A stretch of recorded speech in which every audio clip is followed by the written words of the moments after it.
Em nosso estudo de hoje, a lição 44 do livro Bênção da Paz tem como título Embaraços. Isso é impossível aos homens, mas para Deus tudo é possível. Palavras de Jesus no Evangelho de Mateus, capítulo 19, versículo 26. Indiscutivelmente somos defrontados por situações embaraçosas nas quais se nos oprime o espírito ante a nossa incapacidade para conjurar-lhes a presença. Isso te ocorre no mundo quase sempre, quando os próprios erros elastecidos assumem aos teus olhos a feição de males sem remédio, quando a saúde física se te revela positivamente arruinada, quando um ente querido parece haver chegado às raias da morte, quando te vês sobre aflições e desencantos por negócios francamente infelizes, quando a injúria te arrasa a imagem à frente do teu círculo social, quando afetos extremamente queridos te abandonam, quando alguém te acusa por delitos que não cometeste, quando caíste em alguma falta grave, todas as oportunidades de reparação se te afiguram perdidas.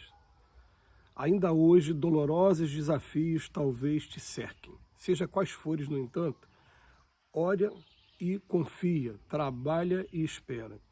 Em verdade, todos nós renteamos com embaraços para a transposição dos quais somos absolutamente incapazes.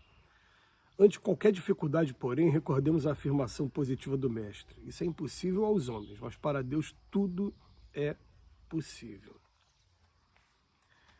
É interessante, o texto de hoje tem como título Embaraços. E conforme eu estava fazendo a leitura aqui, eu estava lembrando que quando a gente começa a estudar o Anjo da Guarda, o Livro dos Espíritos, eles dizem para a gente que aqui na Terra, todos, sem exceção, temos anjos da guarda. Todos temos um espírito que é superior a gente, que já venceu as provas que nós estamos programados para ter agora, e por conta disso eles aceitaram com muito carinho, agora depois que eles já obtiveram a vitória, ajudar a gente a ter as nossas vitórias também. E já vem mostrando que até o eremita do deserto ele vai ter a lei da solidariedade, porque todos na Terra temos anjos da guarda, a gente tem a lei da solidariedade.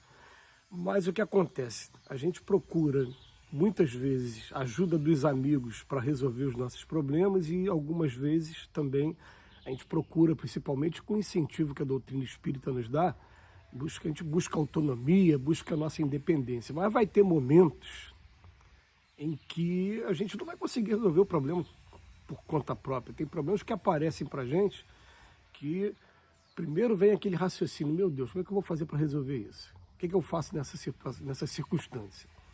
Vai ter circunstância que, primeiro, não tem o que fazer de maneira tão direta agora, é sentar e buscar na fé uma maneira de superar e até se adaptar à nova realidade.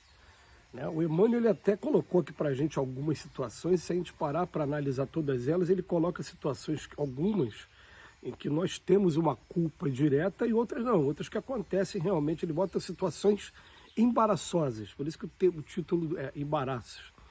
Mas ele vem falar assim, olha os casos que o Emmanuel enumera para a gente poder meditar junto com o Emmanuel. Quando os próprios erros elastecidos, então um erro meu que de repente tornou igual elástico, ficou elastecido. E assume aos meus olhos a feição de males sem remédio. Meu Deus, aquela coisa que você começou entrando num vício, por exemplo.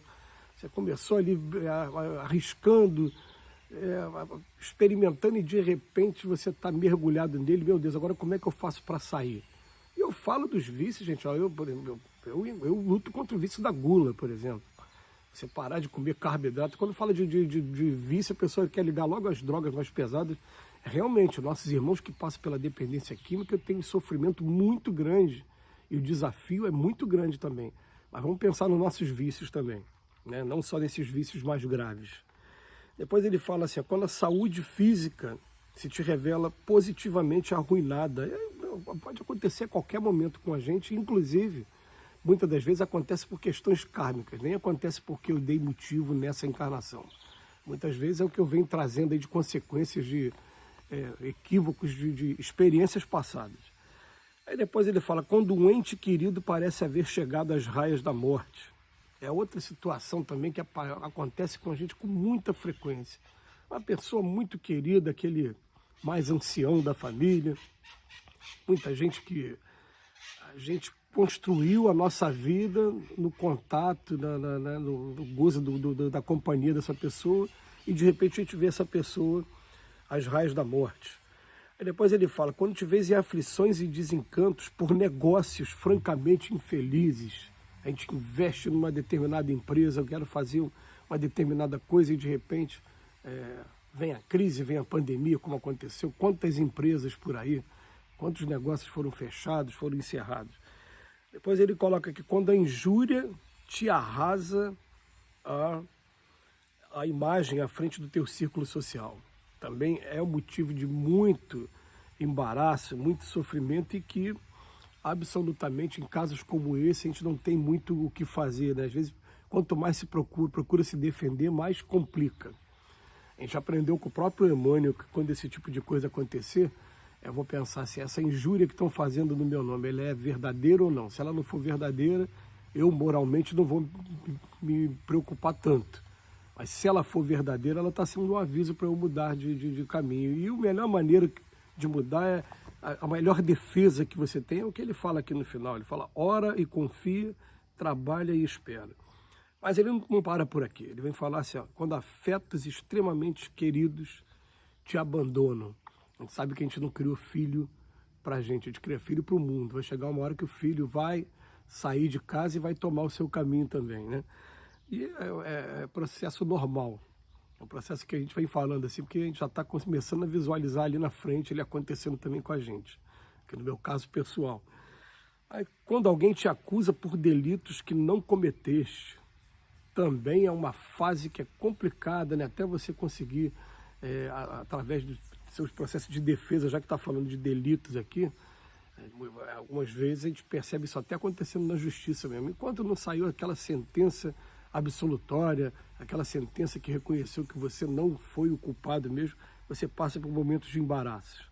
As pessoas até te olham de maneira atravessada e a gente que trabalha no judiciário, a gente costuma dizer para as pessoas, gente, por favor, essa palavra réu, ela pode ser qualquer um, inclusive nós. Né? A pessoa, ela daqui a pouco, quando tiver uma sentença transitada em julgada, é porque realmente foi considerado culpado. Mas enquanto isso, a palavra réu não significa ainda muita coisa não. Só que está sendo investigado, que está sendo submetido ao processo de julgamento. E depois ele fala assim, quando caíste em alguma falta grave e todas as oportunidades de reparação se te afiguram perdidas. Vai ter situação que a gente vai querer reparar e fala, meu Deus, como é que eu vou reparar isso aqui? Já era. Quebrou, não dava para colar. E morreu, não tem mais como trazer de volta à vida. Vai ter algumas situações que a gente passa nessa encarnação. Eu tive a oportunidade de ver um menino que, um rapaz, infelizmente, buscou o caminho do suicídio e se jogou na frente do carro dele. Ele falou, pô, mas tanta gente, por que foi jogar na frente do meu carro? Né? E não tem como voltar mais. O rapaz foi atropelado e vai acontecer esse tipo de coisa. O Emmanuel termina dizendo para a gente assim, ó, ainda hoje dolorosos desafios talvez te cerquem, mas seja quais forem, vamos lembrar aqui com Jesus, que quem disse foi simplesmente nada mais, nada menos que o nosso maior mestre, nosso salvador, nosso guia, modelo. Ele falou para a gente, pode ser impossível para os homens, mas para Deus tudo é possível.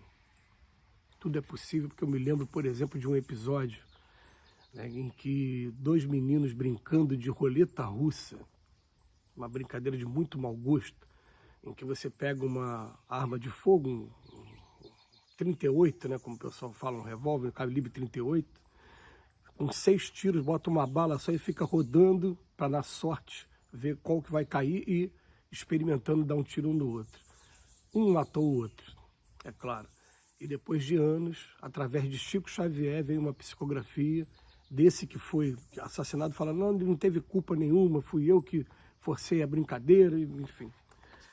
Então ele bota aqui, ora, espera. Em verdade, todos nós renteamos com embaraços para a transposição dos quais somos absolutamente incapazes.